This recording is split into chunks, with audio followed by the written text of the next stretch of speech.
Yo lo quiero sumar a la conversación a Sebastián Fuentes, que tenés un currículum largo, por eso lo leo, investigador del CONICET y Flaxo, y entre otros trabajos es autor de La formación de los cuerpos jóvenes y su diversidad, los jóvenes y la guita, tensiones en torno a la profesionalización del rugby masculino en Buenos Aires. ¿Qué opinión tenés de todo esto, Sebastián?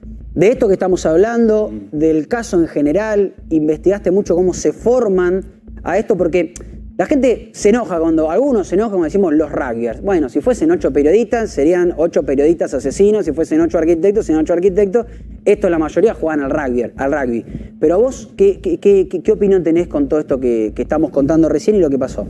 Sí, digamos que a lo largo de una investigación que hice durante 10 años en los clubes de rugby de Buenos Aires, digamos, pude ver cómo el rugby masculino era un lugar no solamente, digamos, de instrucción y de sociabilidad deportiva, sino que también es un lugar donde se construye el prestigio y se reproduce el privilegio en las familias de los sectores privilegiados, ¿no?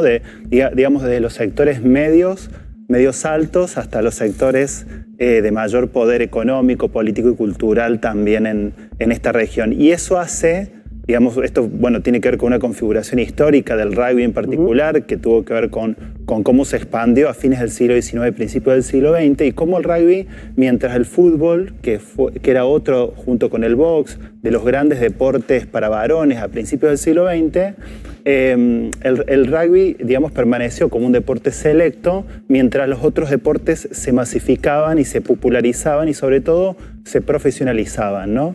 Entonces el rugby permaneció siendo como un deporte fuertemente controlado por los exjugadores de rugby, o sea, por los que ya dejaban de ser jóvenes, eran los padres de los futuros jugadores. Y esto hizo que se mantuviera, digamos, y esa representación sigue siendo efectiva hoy, se mantuviera en el imaginario como un deporte de los sectores privilegiados, ¿no?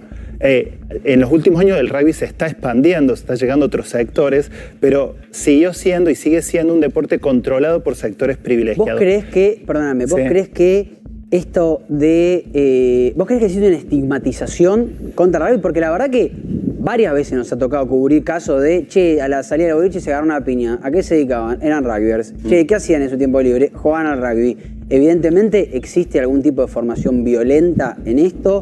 ¿O algo pasa ahí? Efectivamente. Ojo, no digo que no sean también de otras profesiones los que pegan, pero da un patrón que se ve claramente. Exacto. Entonces, digo, esto que vos señalas, uno puede ver, digamos, las coberturas de los medios de comunicación, por ejemplo, en los últimos 20 años, y se va a encontrar con que al menos una vez por mes aparece en los medios un evento de violencia en un boliche de San Isidro, de Vicente López, donde un grupo de rugby se pelea con otro grupo de rugbyers o con otros jóvenes, digamos, sin importar por ahí la descripción identitaria, ¿no?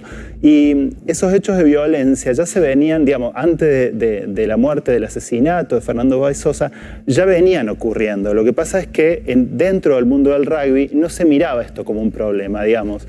La estrategia, por así decirlo, medio defensiva de estos sectores privilegiados del mundo del rugby fue, bueno, cuando un joven se pelea en un boliche a la noche, eso no es rugbyístico, eso no es propiamente un jugador de rugby, entonces aparece esa estrategia de, bueno, son bichos raros, no se formaron bien, porque nosotros sí formamos en valores.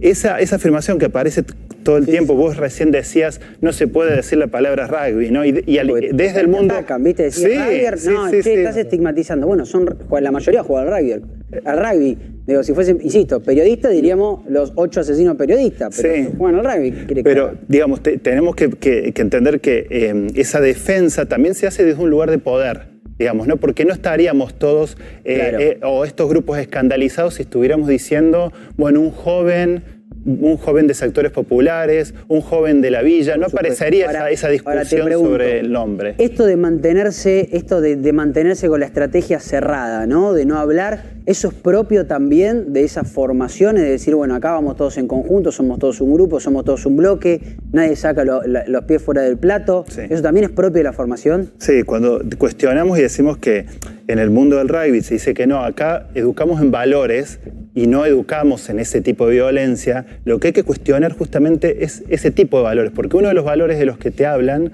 cuando uno trabaja con los jugadores de rugby en los clubes, te dicen, acá está el valor de la lealtad, del compañerismo. Y el límite entre ese compañerismo y esa lealtad y la complicidad, o en este caso ya la complicidad penal, es un límite, digamos, que se borra muy fácilmente.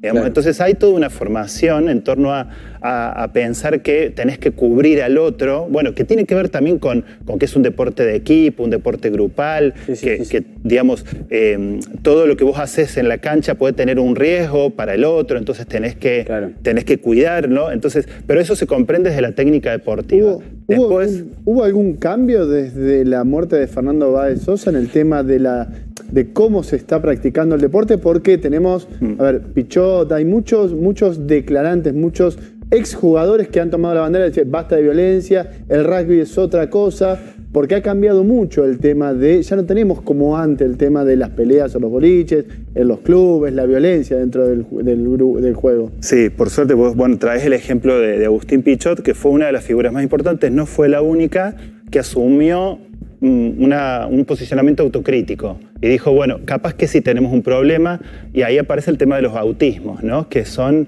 esos rituales, esas prácticas rituales que son generalmente vejatorias de los nuevos jugadores de rugby, sobre todo cuando van a jugar en los equipos de primera, y ahí hay un proceso de autocrítica. A nivel institucional hay algunas estrategias. La Unión de Rugby de Buenos Aires implementó una serie de talleres, así como de sensibilización, que yo diría que son intentos tímidos de querer abordar el problema, pero, digamos, falta que haya una decisión más clara. Sí, por supuesto. Sebastián Fuentes, investigador del CONICET y Flaxo. Gracias, Sebastián, por estar con nosotros. Muchas gracias.